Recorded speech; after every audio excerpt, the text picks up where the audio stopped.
El día de hoy me tocó a mí el tema juzgar para bien. Cada día un jajam reforzó una conducta, alguna virtud, alguna cualidad.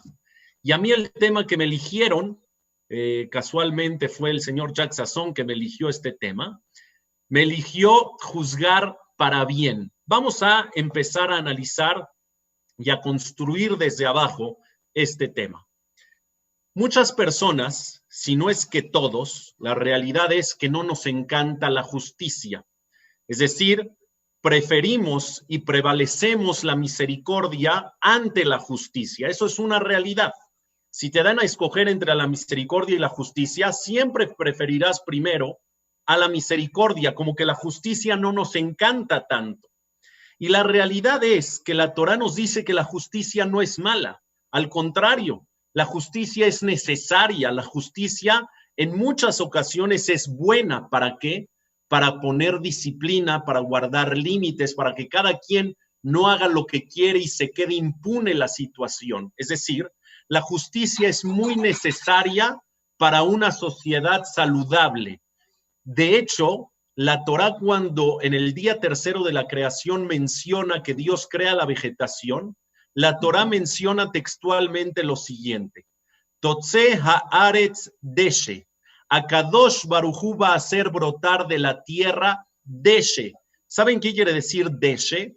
Deshe quiere decir vegetación. ¿Cuál era el objetivo primordial y principal de Dios de crear vegetación en el mundo? No solamente para que los humanos y los animales puedan tener provecho de esa vegetación, porque obviamente que los humanos tenemos provecho de la vegetación, de las frutas, de las verduras, etcétera. Pero los animales también se alimentan en ocasiones de hierbas, de pasto, etcétera.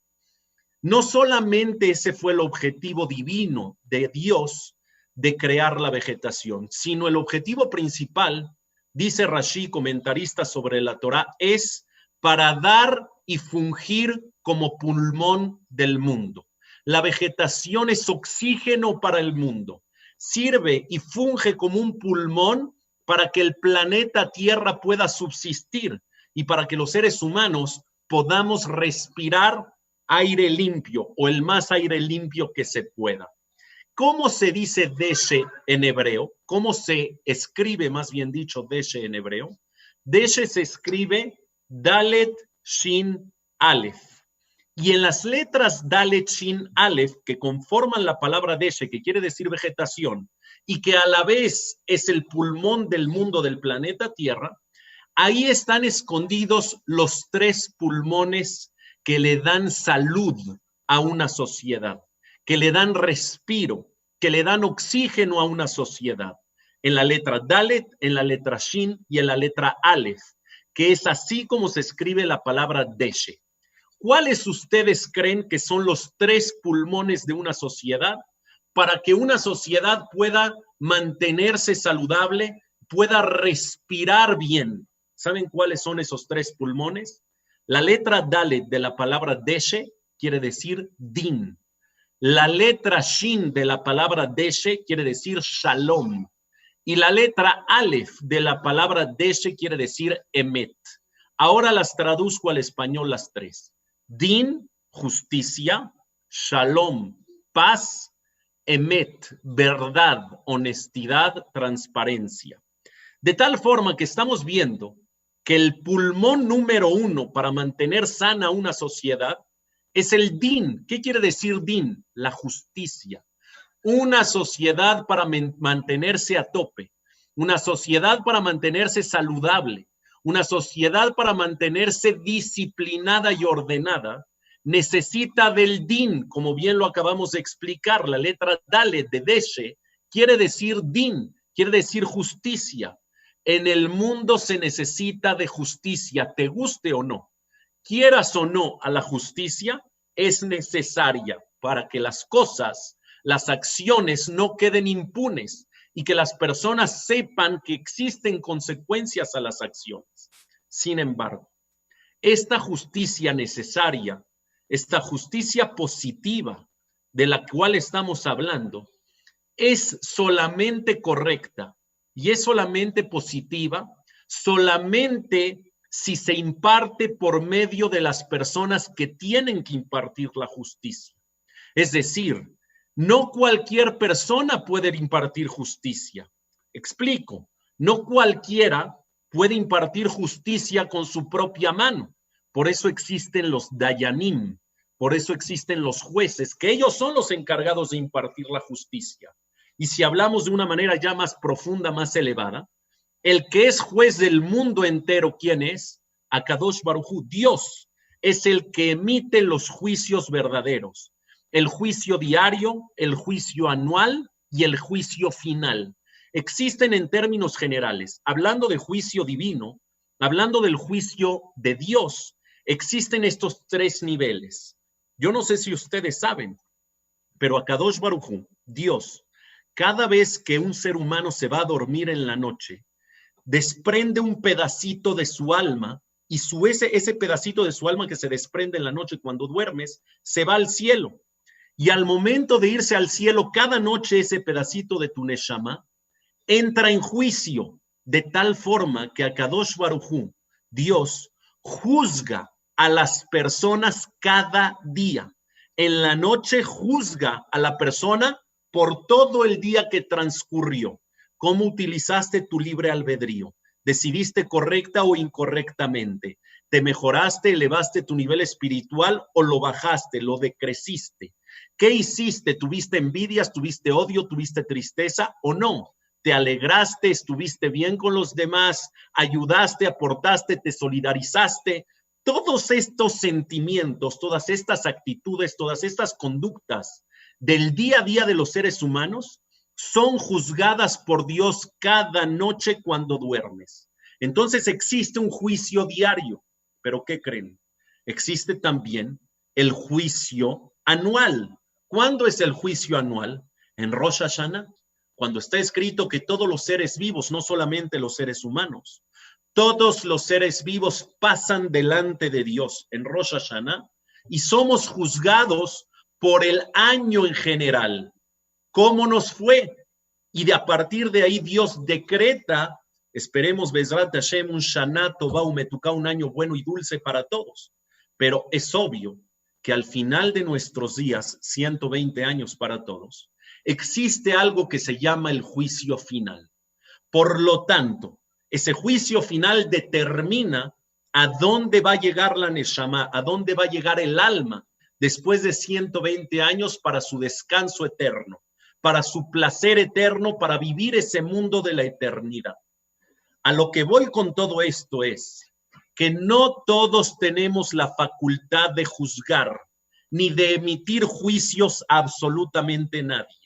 En realidad, el único encargado de poder emitir justicia y juicios hacia las personas y hacia los seres vivos, ¿quién es? El único es Dios. Hashem es el único encargado de juzgar. Y los dayanim y los jueces terrenales, que literalmente están certificados para ser jueces, ellos tienen la autorización divina. Ellos tienen la autorización de Dios para llevar a cabo y emitir juicios aquí abajo en la tierra, para que, repito, las conductas y los comportamientos de los seres humanos no queden en la impunidad. Sin embargo, a pesar de saber esto, a pesar de que teóricamente sabemos que no todos podemos y tenemos la capacidad y la facultad de juzgar a los demás, sabemos que naturalmente los seres humanos emitimos juicios todos los días a todas las personas que conocemos y a cada una de las acciones que llevan a cabo.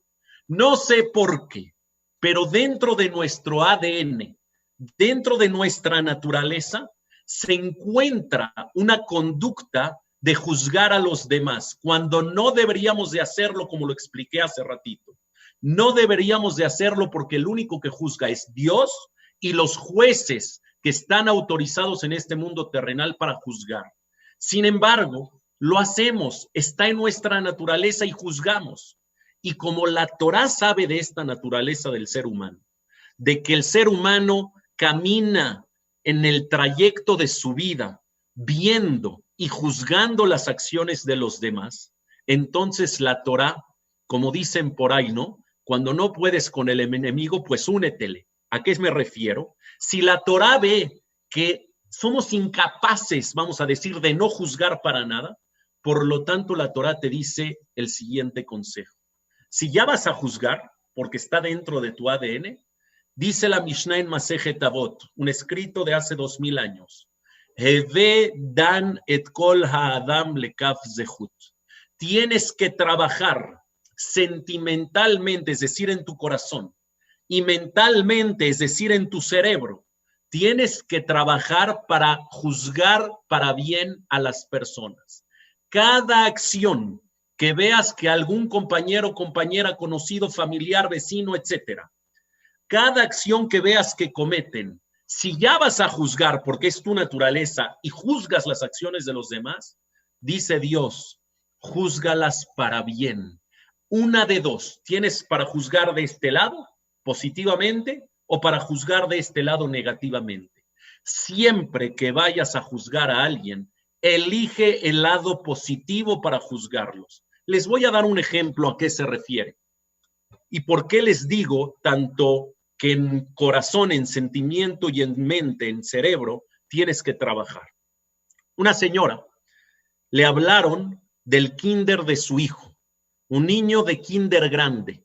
Estamos hablando que tiene 4 años de edad. El niño estaba en el kinder, en el jardín de niños, y estaba brincando en las resbaladillas, en los columpios, en los jueguitos, estaba en el recreo. Y este niño, ¿qué crees? Barminan, ¡pum!, se cayó accidentalmente de los columpios, se cae y se pega en la cabeza. Y como que empieza a delirar un poquito.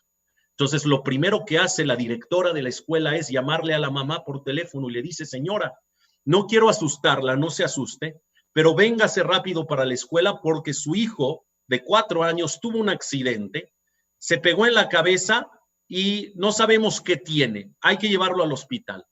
La mamá va rapidísimo, deja todo lo que estaba haciendo. Cada segundo hace diferencia.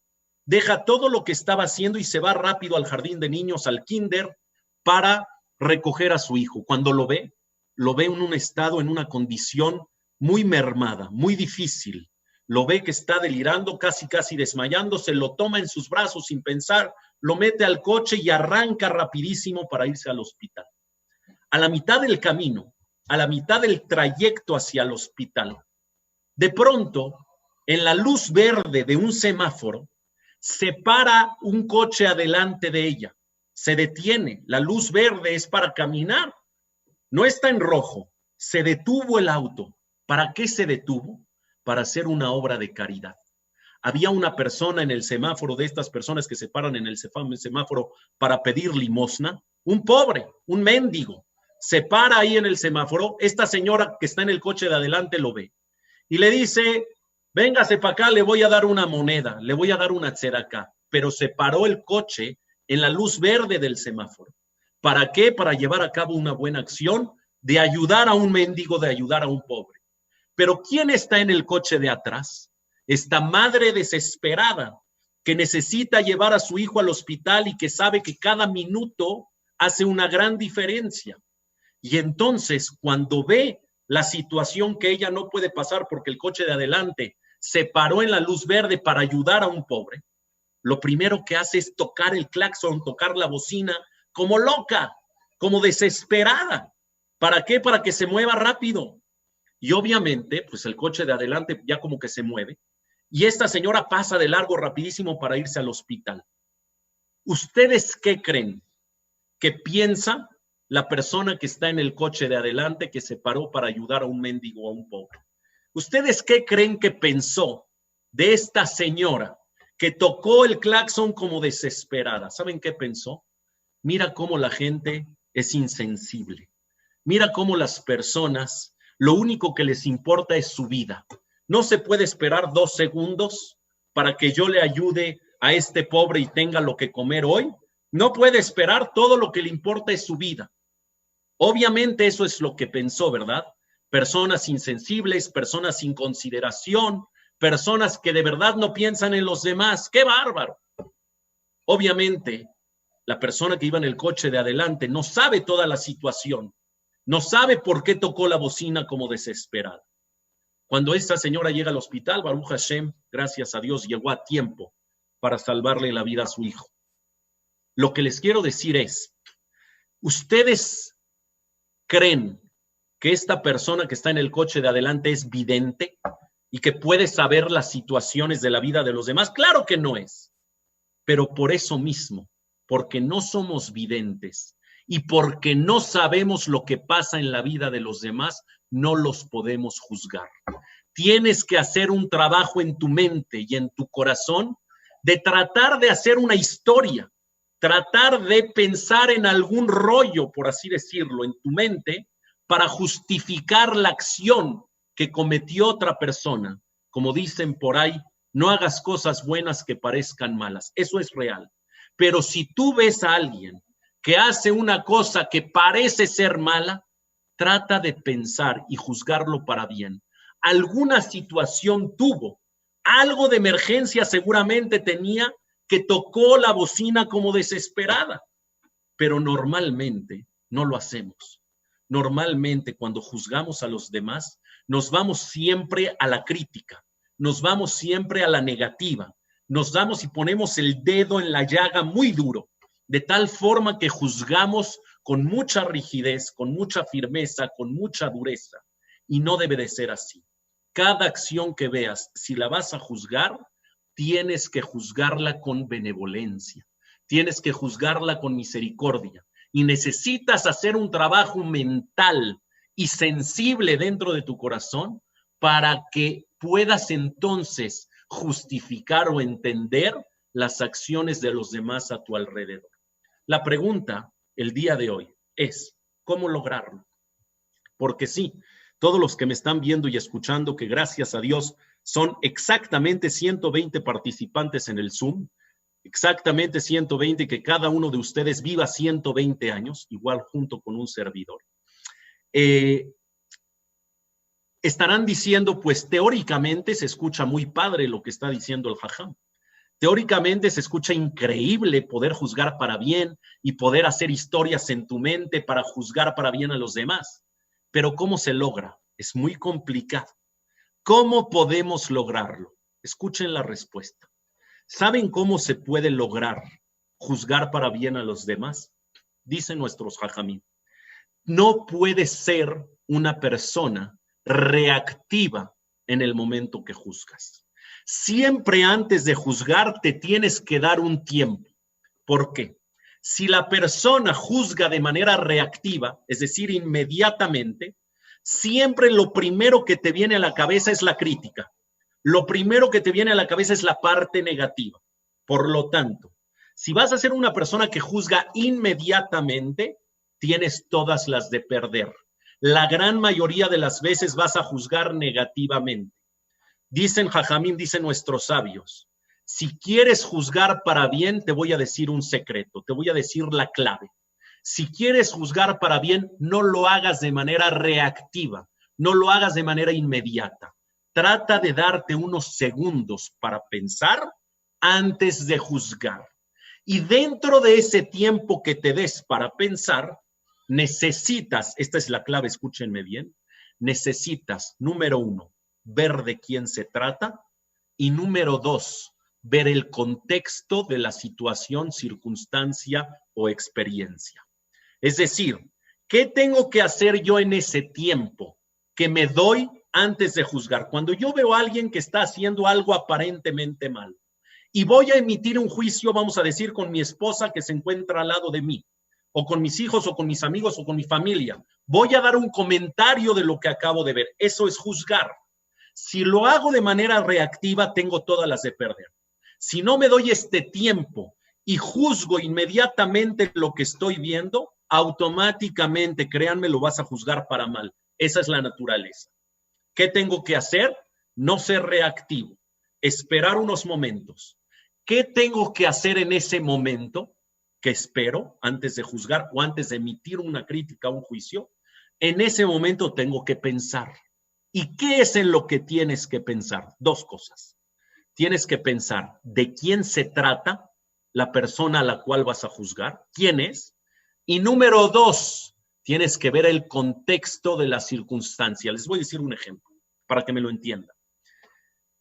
El pecado más grave que cometió el pueblo de Israel en toda la historia, llevamos 5,780 años de historia humana, no voy a decir judía. La historia del mundo, la historia de la humanidad lleva 5,780 años. ¿Cuál ha sido para ustedes? ¿Cuál ha sido el pecado más grave que ha cometido el judaísmo? ¿A alguien se le ocurre? No pueden hablar, la verdad. Está muy chistoso eso que yo les pregunto y nadie puede contestar, la verdad. Pero bueno, ya ni modo, así es esta situación en la pandemia, nos tenemos que adaptar. Alguien me está diciendo, Lina Seltzer, la estoy viendo por ahí, dice que me pueden chatear. Eso sí, pueden chatear, mas yo no veo el chat porque me desconcentro. Pero bueno, el tema es, ¿a alguien se le ocurre cuál es ese pecado más grave que ha existido en la historia de la humanidad? Lo voy a decir y ya quien haya pensado en ese pecado me hace así o me hace una señal como que él pensó en eso, ¿no? Y no se vale transear, no se vale mentir. El pecado más grave que ha cometido la humanidad o que ha cometido el judaísmo en la historia completa ha sido el pecado del becerro de oro. ¿Es verdad o no? ¿Pensaron en ese o no? Sí pensaron en ese. Ah, sí, ahora todo se apunta, ¿no? Sí, claro. De las 127 personas que estamos en el Zoom, todas pensaron en ese. Bueno, está bien. Yo les creo en su honestidad. Está bien. El pecado del becerro de oro. Vamos a entrar en contexto. ¿Por qué fue el pecado más grave que ha cometido el judaísmo? Les voy a explicar. Akadosh Baruj Hu te sacó de Egipto, 210 años de esclavitud. 10 plagas, milagros asombrosos, sobrenaturales. Posteriormente te abre el mar, pasas en lo seco, los egipcios se quedan ahogados atrás. Después en el desierto milagrosamente encuentran agua, alimento cae del cielo. Las nubes que los cubrían tienen techo, tienen paredes, no les da el sol, no les da frío, no les da calor. ¿Cómo? Llevan años viendo a Dios. Llevan años viendo la mano de Akadosh Baruj Hu. Al fin de cuentas, todo ese trayecto era para llegar a la cúspide, al clímax. ¿Cuál era el clímax? Llegar al monte de Sinaí para la entrega de la Torah, el recibimiento de la Torah. Y está el pueblo de Israel listo, después de haber pasado por muchas adversidades, está listo para recibir la Torah. Y dicen nuestros jajamín, pues porque Moshe Rabenu se tardó un poquito y no bajó exacto a la hora que se había predeterminado para la entrega, entonces el pueblo de Israel se empezó a desesperar y dijo, todo lo de atrás era puro choro, era pura vacilada, era puro chiste, todo es mentira, ya no sé si de verdad Dios existe, vamos a empezar a hacer idolatría, vamos a empezar a adorar a otro Dios porque este Dios en el que creímos durante tantos años nos quedó mal. Todo fue una farsa, todo fue una mentira. Dicen los jajamín, ese pecado en el monte de Sinaí, ese pecado cuando estás a punto de recibir la Torah, de darle la espalda a Hashem, de traicionar a Dios, de serle infiel y de hacer idolatría y creer en otro Dios, dice el Talmud, lo voy a decir así de claro, dice el Talmud, es como si una pareja, Bar Minan, comete una infidelidad el día de su boda, la noche de su boda. Imaginen ustedes, lo más terrible que puede existir. Así sintió Dios. Dios sintió como la infidelidad de una pareja la noche de su boda, no después. Lo más terrible. Ahora vamos a entrar en contexto. ¿Ustedes saben quién ayudó al pueblo de Israel a cometer el pecado del becerro de oro? ¿Quién ayudó? ¿Quién solapó? ¿Quién proporcionó? ¿Alguien sabe? Nada más y nada menos, el Cohen Gadol. ¿Quién era? El Cohen Gadol. Estoy viendo aquí a mi amigo Jacobo Alfille, que él se jacta de ser Cohen. Cohen Gadol. Jacobo, te mando un abrazo grande. ¿Quién era el Cohen? Aarón. Aarón, el hermano de Moshe Rabén, un gran tzadik. Ustedes saben que él fue cómplice del pecado del becerro de oro, aparentemente. ¿Pueden entender algo así? Les voy a decir por qué se cree que Aarón a Cohen fue cómplice. Lo que pasa es que los judíos se acercaron con Aarón porque no se podían acercar con Moshe, porque ¿dónde estaba Moshe? Moshe había subido al cielo para recibir la Torá de Dios. Moshe era el líder y la gente se acercaba con Moshe comúnmente, pero en ese momento no se pudo acercar con Moshe porque Moshe no estaba. Moshe estaba en el cielo. Entonces, ¿con quién se acercaron? Con el segundo al mando. ¿Quién era el segundo al mando? A Aarón a Cohen, el hermano de Moshe. Y le dijeron a Aarón, ¿qué crees? Ya Moshe, tu hermano, se tardó mucho, esto es una farsa, vamos y queremos adorar a otro Dios. ¿Saben qué hizo Aarón a Cohen? Aarón a Cohen dijo, pues ¿saben qué? Si quieren adorar a otro Dios, pues bueno, vayan a conseguir joyas de oro, vayan a conseguir material para poder empezar a hacer este ídolo. Y bueno, si quieren, entonces empezamos mañana. Aarón a Cohen como que empezó a ser solidario con esa actitud.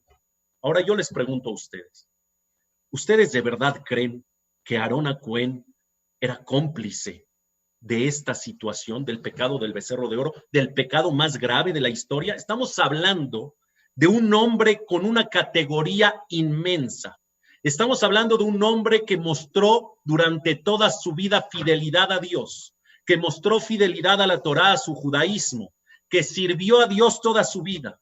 Por más que aparente que él fue cómplice del pecado más grave de la humanidad, ¿tú lo creerías? ¿De verdad lo crees? ¿Cómo juzgarías a Aarón? Les voy a decir. Si tú juzgas a Aarón a Cohen reactivamente, sin pensar, así como te lo dije yo directamente, lo juzgarías para mal. Y dirías, híjole, él fue cómplice. Él cayó también en el pecado del becerro de oro. Pero eso es porque no pensaste. Si te das un tiempo para pensar, y en ese tiempo para pensar, ves de quién se trata, de aquel que vas a juzgar, ves de quién estás hablando, y ves el contexto de la situación, te vas a dar cuenta que Aarón a Cohen ni por poquito fue cómplice. Al contrario, lo único que quería era aplazar el pecado que iban a cometer. Les explico. En realidad, Aarón a Cohen, claro que no quería ni él hacer idolatría, ni que el pueblo haga idolatría. Lo único es que él vio que estaban ya tan convencidos de hacer la idolatría, que él lo único que quiso hacer fue ganar tiempo. Y por eso les dijo, bueno, vayan por joyas. A ver si en ese tiempo que va a ganar Moshe Rabbenu, que va a ganar Aarón a Cohen, a lo mejor en ese momento ya baja Moshe Rabbenu y se trunca el plan de la idolatría. Por eso Aarón a Cohen les dijo, bueno, ya mañana será, no ahorita, ya mañana. Es decir, no quiso entrar en un confrontamiento con el pueblo y decirles, no, ustedes están locos. ¿Por qué? Porque Aarón a Cohen sabía que si los confrontaba no les iba a ganar. Los vio ya muy convencidos de querer hacer la idolatría. Entonces, ¿qué hizo Aarón a Cohen? Si no los voy a confrontar, me les voy a unir de tal forma que pueda yo tratar de generar un poco más de tiempo para lograr que en ese tiempo Moshe Rabbenu baje. Así se juzga a Aarón a Cohen. Al final no lo logró y se hizo el pecado del becerro de oro. Sin embargo, su intención fue buena. Ahí es cuando dice, no hagas cosas buenas que aparenten ser malas. Aparentaba ser mala la acción de Aarón a Cohen. Pero si te das un tiempo para pensar antes de juzgar, y en ese tiempo que te das para pensar, te fijas y ves y piensas de quién estás hablando, ve la persona a la que vas a juzgar. Era un tzadik, era Aarón a Cohen. Y aparte ves el contexto de la situación, de la circunstancia, entonces podrás pensar y podrás ser muy analítico y juzgarlo entonces para bien como fue verdaderamente la realidad. El que juzga reactivamente pensará que Aarón a Cohen fue cómplice. Y el que juzga para bien, ¿saben qué piensa? Que Aarón a Cohen en realidad lo único que quería era evitar ese pecado, tratando de ganar tiempo para que en ese tiempo Moshe Rabbenu baje. A lo que voy es, toda persona tiene una de dos para juzgar. O lo juzgas positivo o lo juzgas negativo. La Torá te aconseja que juzgues positivo. Y para poder lograr juzgar positivo, se necesita no juzgar reactivamente.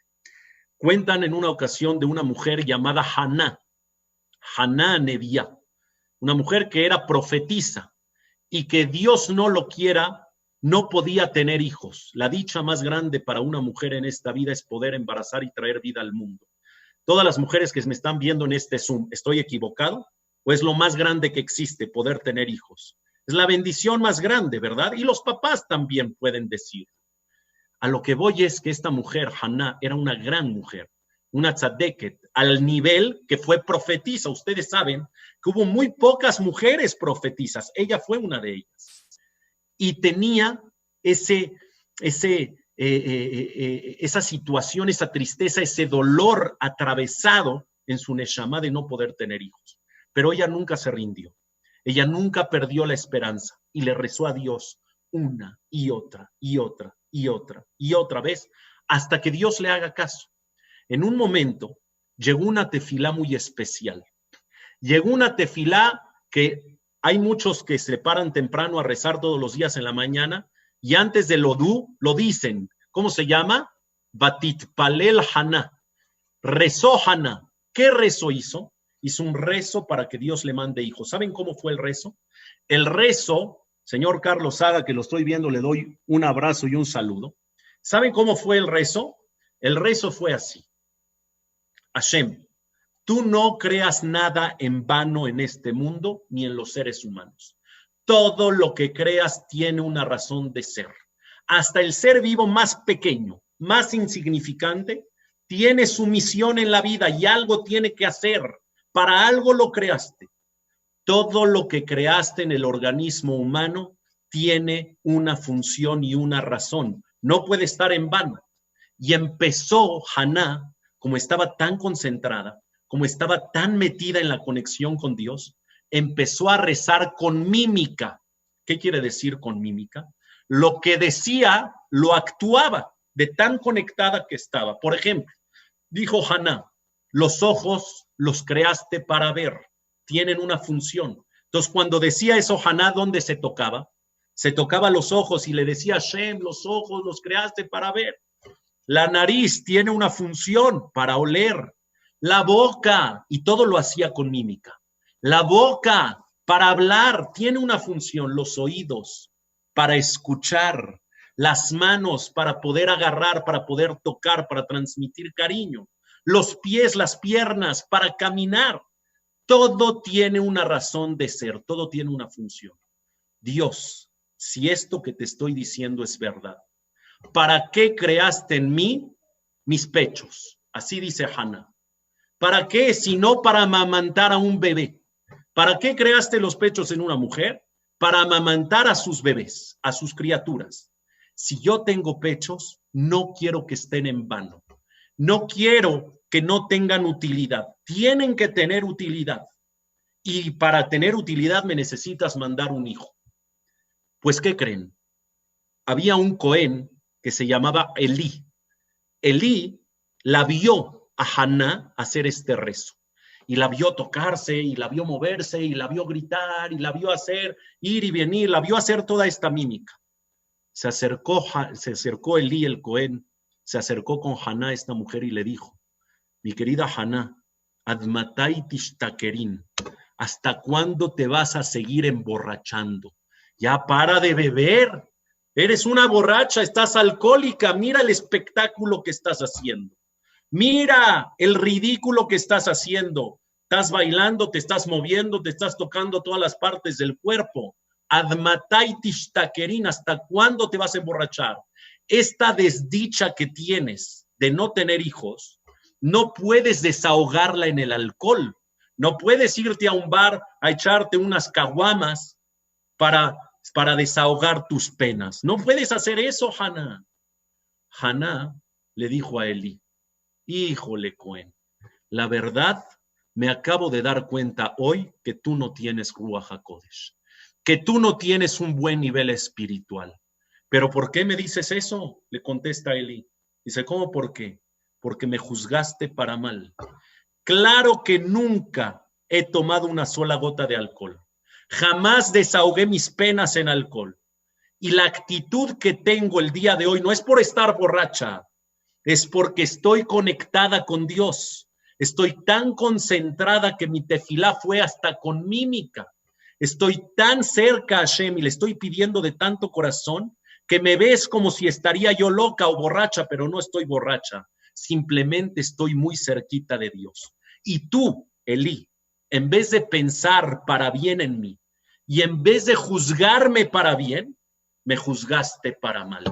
Pero les voy a decir un secreto más impresionante.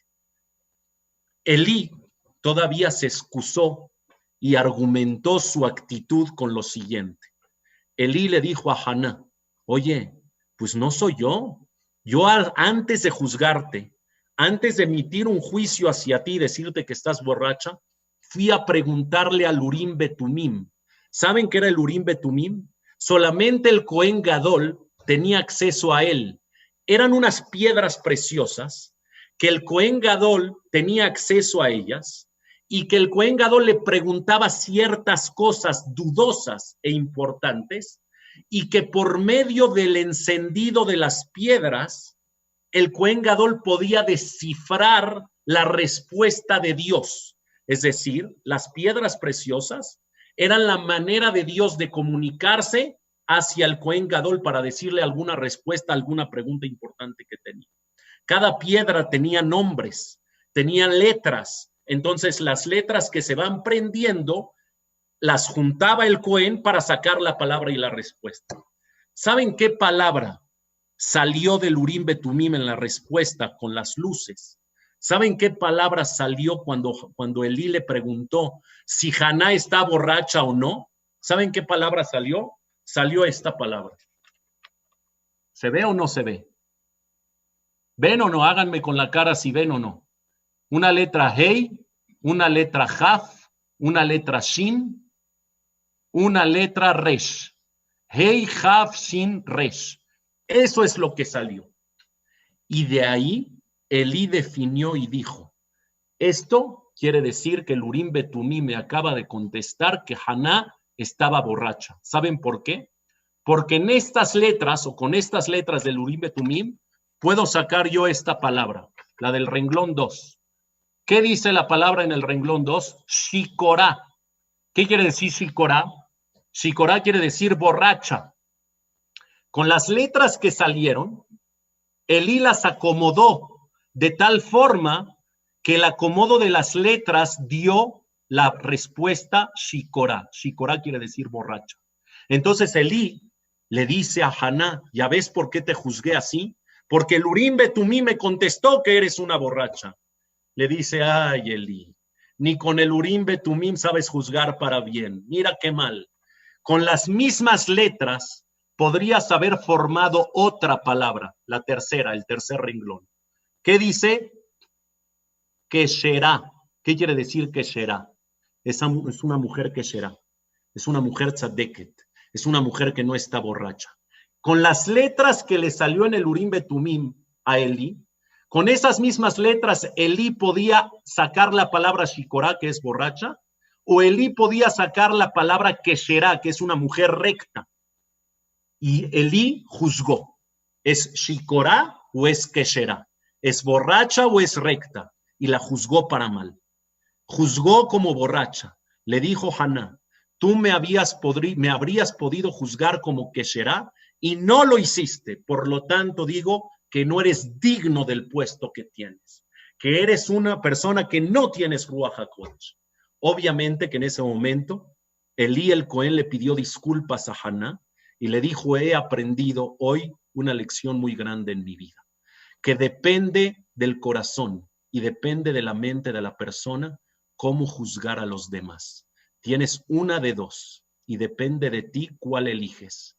Aprendí el día de hoy de siempre elegir la parte positiva y tratar de juzgar para bien a los demás.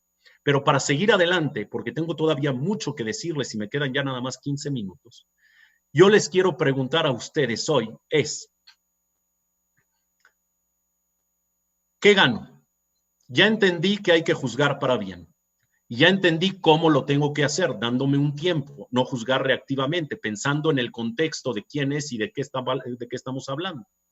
Pero la pregunta que les hago en esta parte de la conferencia es, ¿y qué gano yo? ¿Qué obtengo? ¿Qué beneficios obtengo si juzgo para bien a las personas? Dos, particularmente. Número uno, ¿vives en paz y tranquilo contigo mismo? ¿Por qué? Porque no tienes malas vibras, no tienes mala energía, no tienes mala onda. Una persona que juzga siempre negativamente y críticamente y siempre encuentra el punto negro en el arroz, como se dice. Siempre de todo lo que hace alguien, siempre de algo se va a quejar. ¿No conocen ustedes personas así? Yo conozco personas así. Que la verdad, todo puede estar maravilloso, todo el mundo te felicita por lo que hiciste, todo el mundo te dice, wow, qué increíble, qué padre, qué espectacular, me encantó. Pero siempre hay una persona que te dice, híjole, yo lo hubiera cambiado aquí, te equivocaste allá, yo hubiera querido que no se vio perfectamente. Siempre busca el negrito en el arroz para juzgar, para criticar. ¿Saben cuál es lo malo de ese tipo de personas? Que siempre critican, que siempre juzgan. ¿Saben qué es lo malo?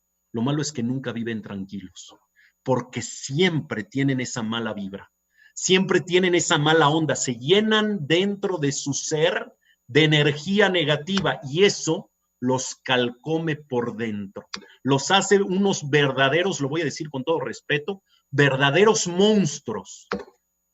Sin embargo, aquella persona que sabe juzgar para bien, aquella persona que es capaz de juzgar benevolente y misericordiamente, ¿qué logra? Logra tener una energía pacífica, logra que su neshama esté en paz, logra estar tranquilo, logra tener vibras positivas, una energía bonita, como se dice aquí en México, una buena onda. Es una persona que está en buena onda. Ese es el beneficio número uno. Pero el beneficio número dos es espectacular. Ya nada más con el beneficio número dos que les voy a decir, habrá valido la pena toda la clase. Dice la Gemara, escúchenmelo bien, por favor. Dice la Gemara en Masejet Shabbat, dice el Talmud en el Tratado de Shabbat, con la vara que mides, serás medido. Es decir, si tú juzgas para bien a las personas, si tú eres capaz de siempre ver el lado positivo de las demás, si tú siempre juzgas con benevolencia, con generosidad, con misericordia, objetivo o beneficio número dos, ¿qué gano yo? Aparte de vivir tranquilo y en paz y tener buena onda conmigo mismo, ¿sabes qué ganas? Con la vara que mides serás medido. Cuando Dios ve que tú juzgas para bien y con generosidad y misericordia, ¿cómo te va a juzgar Dios a ti? ¿Cómo te va a juzgar? De la misma manera. Hashem te va a juzgar para bien. ¿Qué juicio? ¿En qué juicio Dios me va a juzgar para bien? ¿Se acuerdan al principio de la clase? Al principio de la clase dijimos que hay 3 juicios celestiales. Uno diario, el otro anual y el otro final. En el juicio diario, cada noche que sube tu neshama a Dios, Dios te juzga con misericordia, con benevolencia, si tú sabes juzgar para bien a las personas. En el juicio de Rosh Hashanah y de Yom Kippur, que estamos prontos a llegar, ya nada más faltan 2 meses, Av y Elul, hoy es Rosh Hodesh. En ese juicio de Rosh Hashanah, ¿quieres tener un juicio dulce? ¿Quieres tener un juicio con misericordia, con generosidad, con benevolencia? Lo que tienes que hacer es demostrarle a Dios que eres capaz tú también de juzgar con misericordia y con benevolencia a los demás. Y en el juicio final, después de 120 años para todos, está escrito que en ese juicio final llegan todos los ángeles, los serafines, llegan toda, se llama Pamalia Shelmala, llegan todo el ejército divino, el ejército celestial, llegan a la hora del juicio para ser abogados y para ser fiscales de la persona en ese juicio final. Escuchen bien lo que voy a decir, porque es estremecedor. De verdad se pone la piel chinita. Cuando Dios ve en tu trayecto de vida que fuiste capaz de juzgar para bien y fuiste capaz de juzgar con misericordia y benevolencia, se acaba toda esa pamalia shelmala, toda esa política, llamémosle así, celestial, de ángeles, arcángeles, serafines, abogados, fiscales, se acaba, dice Dios. Este juicio final lo hago yo solo con la neshama, no necesito de nadie. ¿Y por qué ese juicio final va a ser solo Dios con la neshama? Porque Dios dice, esta persona en su vida juzgó para bien, juzgó con suavidad, juzgó con benevolencia y misericordia, no necesito políticas, no necesito abogados, no necesito fiscales. Mi juicio final para él va a ser con misericordia, va a ser dulce, va a ser con benevolencia, va a ser con amor. Tenemos todas las de ganar. Ahora, si les pregunto entonces, ¿vale la pena? ¿Vale la pena juzgar para bien o no vale la pena? Súper vale la pena. Es un trabajo que no es sencillo porque, repito, no es cuestión de acción, es cuestión de corazón, es cuestión de sentimiento y es cuestión de mentalidad. Pero si trabajas en tu corazón y en tu mente y logras de verdad no juzgar reactivamente y logras juzgar verdaderamente con tiempo, con pensamiento, viendo el contexto y juzgas para bien, entonces obtienes beneficios impresionantes, paz y tranquilidad en esta vida terrenal y juicios benevolentes para ti, tanto diarios y anuales en esta vida como finales en el mundo celestial. Pero si creen que ya acabé, pues están equivocados, porque viene todavía algo más. La realidad es que no solamente se nos pide juzgar para bien a las personas, sino es todavía más importante juzgar para bien a tu vida misma. Hay que juzgar a la vida, y cuando juzgues a la vida, trata de juzgarla para bien. No la puedes juzgar por una etapa, no la puedes juzgar por una experiencia, no la puedes juzgar por una vivencia.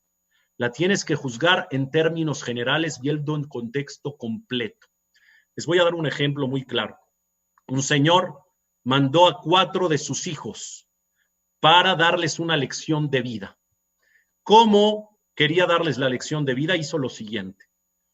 Mandó a cada uno de ellos a conocer y a ver un árbol específico que estaba muy lejos de su casa. Tenían que viajar para ver ese árbol en específico, y cuando vean ese árbol en específico, cada quien tenía que escribir qué vio en ese árbol, guardarlo en un sobre y regresarlo al papá. La diferencia fue que el papá no mandó a sus 4 hijos juntos, sino a cada uno lo mandó en una temporada diferente, en una época del año diferente. A uno lo mandó en otoño, a otro lo mandó en verano, a otro lo mandó en primavera y a otro lo mandó en invierno. Cada uno se fue en una etapa del año, en una estación del año, diferente para ver el mismo árbol, vio el árbol, escribió lo que había en un papel y se lo regresó al padre. Al cabo del año completo, cuando regresaron los 4 hijos y el padre tiene los 4 sobres en mano, dice, vamos a ver qué escribió cada quien del mismo árbol, recuerden, del mismo árbol. Y abre la hoja número 1, del que fue en invierno. Dice, no, vi un árbol encorvado, caído, triste, sin hojas, muy horrible. Abre la hoja número 2. Y en la hoja número 2, ¿qué dice? No, papá, yo vi un árbol precioso, lleno de flores, lleno de verde, frondoso, divino, precioso. Aquí ya hay un contraste impresionante. Uno vio un árbol horrible y otro vio un árbol precioso. El que fue en el otoño vio un árbol ya deshojado, vio un árbol sin frutos, y el que fue en la primavera ya vio un árbol con frutos, con flores, preciosos. Cada quien tuvo una perspectiva diferente completamente de lo que vio en el árbol, pero se estaba tratando del mismo árbol. Les dijo el padre, ahí está la lección que les quiero dar. No puedes juzgar ni a una persona, ni a tu vida por una sola temporada, o por un solo momento, o por una experiencia, porque lo que viste no necesariamente es real. Ahí está que lo que vio tu hermano en el invierno, tú lo viste cambiado en el verano, y el que vio en el verano lo vio cambiado en la primavera. Cada uno cambia, depende de las etapas de la vida, depende de las circunstancias, depende de las situaciones. Una persona no puede juzgar su vida por una vivencia. Una persona no puede juzgar su vida por una experiencia. Una persona no puede juzgar su vida por una etapa de su vida. Tienes que ver las etapas completas, tienes que ver las vivencias completas, tienes que ver el contexto en general y vas a ver que al final juzgarás tu vida como una vida maravillosa, llena de bendiciones. Y por último, porque me quedan 3 minutos más, no solo hay que juzgar a los demás para bien, No solo hay que juzgar a la vida en un contexto positivo, sino, a lo mejor se va a escuchar raro lo que voy a decir, pero es real. Hay que dan lekaf zehut. Hay que juzgar para bien también a quién, a Kadosh Baruj Hu. No juzgues las decisiones de Dios. No juzgues para mal las decisiones de Dios, porque Dios es puro amor. A Kadosh Baruj Hu todo lo hace para bien. Y si vas a emitir un juicio para las decisiones que tiene Dios para con el mundo, para con la vida de las personas o para con tu propia vida, tienes que hacer el mismo trabajo de juzgar para bien a Kadosh Baruj Hu. Nunca lo juzgues para mal, porque todo lo que hace Dios es bueno, porque todo lo que hace Dios es para bien tuyo y para bien de los demás, aunque duela en ocasiones y aunque no entendamos en ocasiones. Una señora que se divorció a los 30 años de edad con un hijo adolescente, estaba pasando una situación difícil en su vida porque quería salir adelante. Y gracias a Dios, sola salió adelante y mantenía a este hijo y se hizo una gran conferencista, se hizo una mujer que iba de país en país a dar conferencias de nutrición porque era nutrióloga, etc. Un buen día le llegó a sus manos un regalo. ¿Qué regalo le llegó? Un libro de anécdotas de un jajam que se llamaba Rav Twersky. Le llegó a sus manos un libro precioso de anécdotas increíbles de Rav Twersky que vivía en Pittsburgh, allá en Estados Unidos. ¿Qué es lo que sucedió? Lo que sucedió es que Rav Twersky invitaba a mucha gente en Shabbat a su casa. Y cuando invitaba gente a Shabbat a su casa, uno de esos Shabbatot, el invitado escuchó una de las anécdotas del Rav y le dijo, jajam, si tiene más de estas anécdotas, valdría la pena hacer un libro. Se va a vender como pan caliente. Al Rav se le prendió el foco y dijo, oye, la verdad que sí, todas las anécdotas que tengo son literal para el libro. Y en ese mismo año terminó el libro y fue ese libro que llegó a las manos de esta señora divorciada con un hijo adolescente en casa. Bueno, Baruch Hashem, muy bien. Lo que sucede es de que esta mujer tenía que ir a Venice Beach, ¿conocen? En Los Ángeles, California, ahí cerquita de donde está Santa Mónica. Yo en noviembre del año pasado, cuando no había pandemia, ¿por qué te estás riendo, Jacques Sasson? No te rías. Cuando fui con mis hijos en noviembre, me fui a manejar bicicleta por la playa de Venice Beach. Esta mujer fue a dar una conferencia a California, se fue del lugar donde vivía, se fue a California a dar esta conferencia. Lo que sucede es que terminando ya la conferencia, ella tenía su vuelo de regreso a su lugar de origen en Estados Unidos. Y cuando va el vuelo de regreso, tiene que hacer una parada de emergencia porque encontraron una avería en el motor del avión. Hacen una parada de emergencia, ¿en dónde? En Pittsburgh. El asunto es que dijo, ¿cuánto va a durar la escala? La escala, ya les dijeron, no hay vuelo para hoy, tiene que ser hasta mañana. Oye, pero había un problema. Esa misma noche empezaba Shavuot. Y Shavuot caía en Shabbat, o sea que se juntaba jueves, viernes, sábado y hasta el domingo. Nunca había dejado a su hijo chiquito solo tanto tiempo. Ella iba y venía rápidamente, pero por una situación del destino, ella tuvo que quedarse varada en Pittsburgh, dejar solo a su hijo en casa, chiquito, pasando Shavuot sola ella y solo el hijo. ¿Cómo podrías juzgar a Dios en ese momento? Qué mala onda. Qué mala onda. Podríamos juzgar a Dios para mal, ¿verdad? ¿Por qué Dios hizo que el motor se averíe? ¿Por qué Dios hizo que esté yo varada aquí en Pittsburgh a la mitad de la nada? Viene Shavuot, mi hijo está solo, yo estoy sola, no conozco a nadie aquí. Total, se acordó que el libro que recibió de regalo de Rav Twersky decía ahí que estaba hecho en Pittsburgh, que el rabino era de Pittsburgh. Entonces dijo, voy a buscar rápido en el libro a ver si hay un teléfono, alguien que me pueda ayudar. Llamó al teléfono donde estaba escrito en el libro y literal le contestó el hijo de Rav Twersky y le dijo, sí, ¿qué pasa? Dice, ¿usted es el rabino que hizo el libro tal y tal? Sí, yo soy el rabino, es más, es mi papá, pero soy su hijo, dígame con mucho gusto. Le contó la historia, estoy varada, no tengo dónde pasar Shavuot. ¿Me puede ayudar? Claro que sí, te puedo ayudar, vas a pasar Shavuot en la casa con nosotros, en la casa de mi papá. Vas a hacer la seudota ahí, te vamos a alojar en un departamento del vecino, va a estar todo perfecto, usted no se preocupe. Pasó Shavuot bonito, extrañando a su hijo, obviamente. Escuchen esto, ¿eh? Dentro de los invitados, ¿se acuerdan que yo les dije que este Rav Twersky tenía invitados cada Shabbat y obviamente en las fiestas también? Dentro de los invitados había un muchacho soltero de 30 y tantos. Y entonces, el Rav cuando los ve en la mesa dice, ay, como que hacen bonita pareja. Usted, señora, está divorciada. Usted, señor, está soltero. ¿No quieren tomarse un café? Los dejo solos. Y empezaron ahí a conocerse. Y empezaron a tener unas cuantas citas, esto que el otro, hasta que al final, para no hacerles largo el cuento, el señor va a vivir a la ciudad de origen, me parece que es en New Jersey, si no me equivoco, de la señora, se comprometen, se casan, tienen 4 hijos, forman una familia, y se le hizo la vida a esta señora. ¿Para qué fue la avería del motor? ¿Para qué fue la escala en Pittsburgh? ¿Cómo juzgas a Dios sus decisiones? ¿Lo juzgas para bien o Gamzu Letová? O todo lo que haces para bien y hasta Dios hay que juzgarlo para bien primero que nada.